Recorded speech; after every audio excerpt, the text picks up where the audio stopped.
Assalamualaikum warahmatullahi wabarakatuh. Perkenalkan, nama saya Cindy Oktaviani dengan NPM 2108260157. Saya akan menjelaskan sedikit mengenai kelenjar tiroid dan paratiroid. Untuk yang pertama yaitu adalah anatomi dari kelenjar tiroid. Nah, kelenjar tiroid ini merupakan salah satu organ endokrin yang terletak pada batang tubuh bagian anterior regio coli. Nah, glandula tiroid sendiri ini memproduksi hormon tiroid seperti tiroksin dan triiodothyronin dan juga kalsitonin yang berkontribusi pada regulasi metabolisme, pertumbuhan, dan konsentrasi kalsium dan serum. Nah, untuk lokasinya sendiri, glandula tiroid ini terletak inferior dari cartilago tiroidea, posterior dari muskulosternoid, setinggi cervical 5 hingga tumbal 1.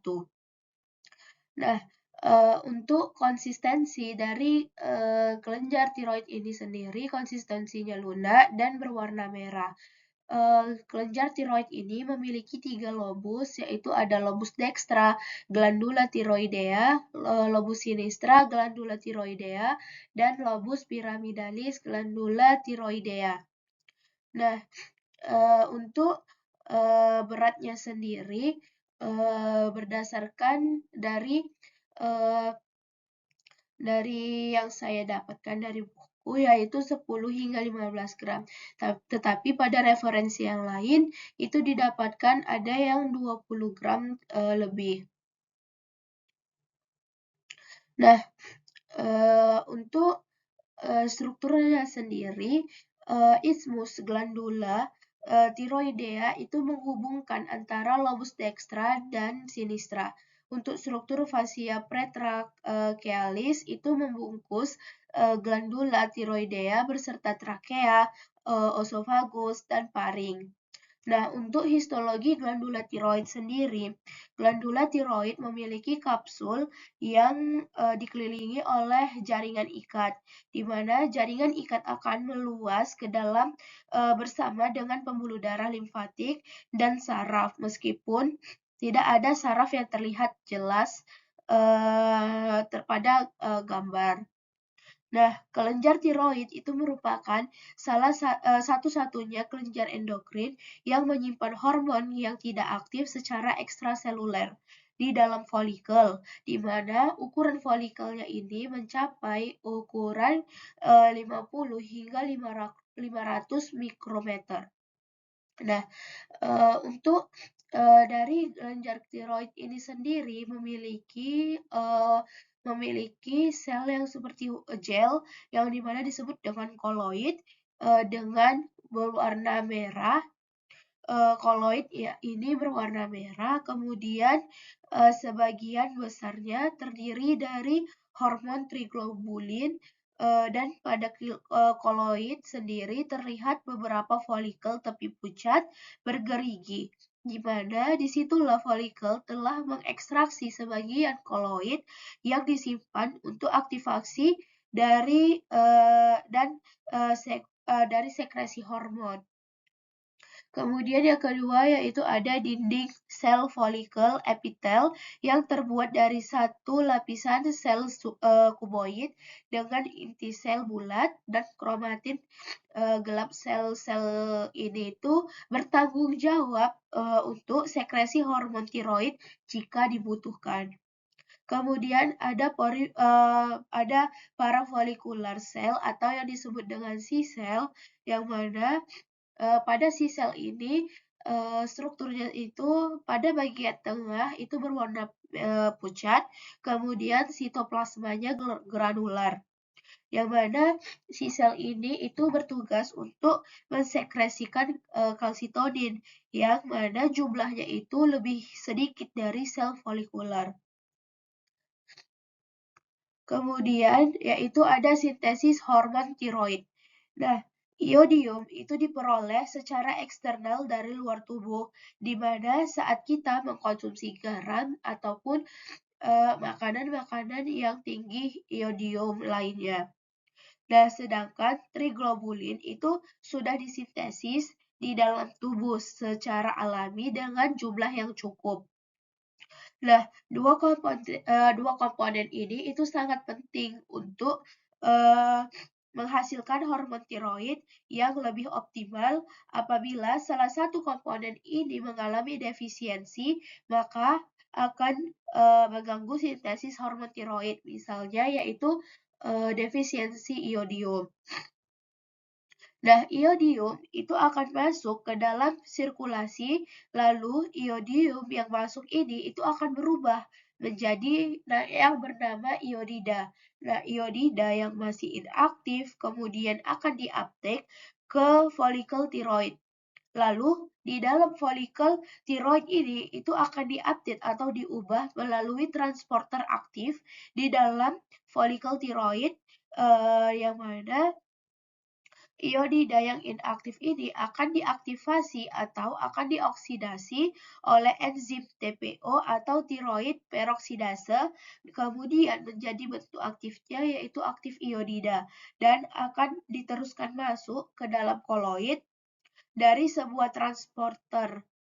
Nah, sesampainya iodida yang aktif itu akan menunggu lagi triglobulin agar dapat melakukan proses coupling. Nah, triglobulin sendiri ini akan disintesis di folikel tiroid oleh retikulum endoplasma, kemudian dikemas dalam bentuk vesikel-vesikel. Kemudian vesikel ini itu akan berisi triglobulin tersebut dan akan dikeluarkan ke koloid secara eksositosis. Nah, sesampainya di koloid, maka triglobulin dan iodida itu akan melakukan proses coupling untuk membentuk monoiodotiroksin atau MIT dan diiodotiroksin atau DIT.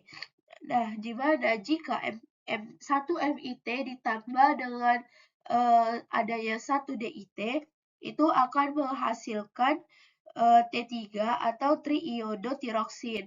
Sedangkan jika 2 DIT itu akan jika 2 DIT itu bergabung, maka akan menghasilkan T4 atau hormon tiroksin.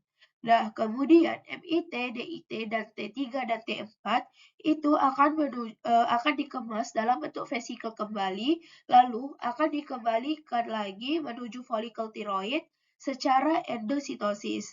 Nah, di dalam folikel tiroid inilah di dalam folikel tiroid tersebut terdapat yang enzim yang itu lysomal enzim, di mana lisosim enzim ini akan memecah MIT dan DIT, lalu akan memisahkan T3 dan juga T4.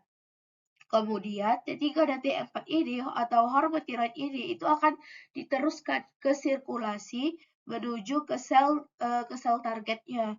Sedangkan MIT dan DIT itu akan dikembalikan lagi untuk didaur ulang agar menghasilkan iodida yang akan digunakan untuk membentuk hormon tiroid yang memadai.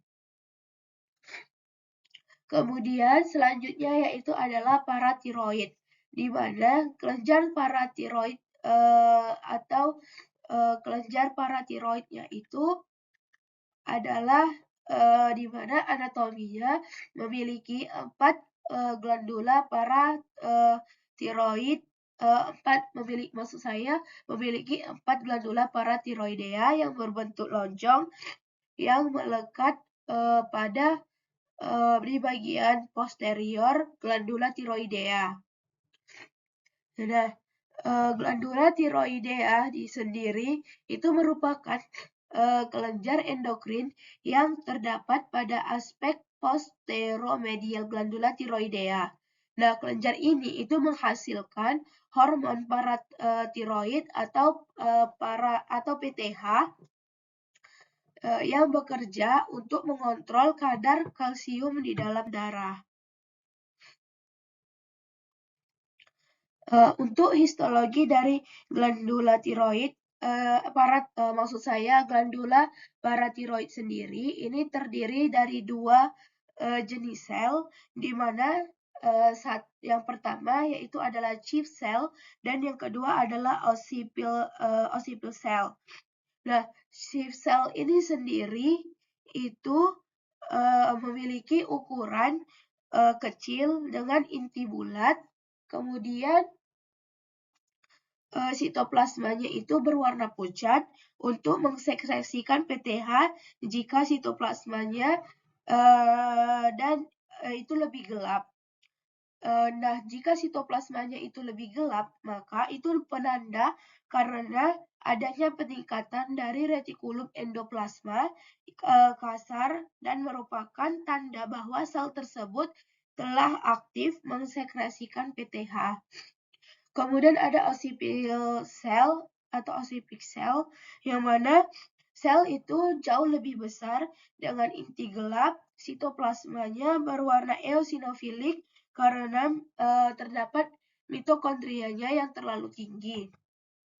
Sel ini itu tidak mensekresi PTH dan jumlahnya itu lebih banyak secara keseluruhan tergantung dengan usianya. Mungkin sekian dari hasil presentasi saya. Apabila ada kesalahan, saya mohon maaf. Assalamualaikum warahmatullahi wabarakatuh.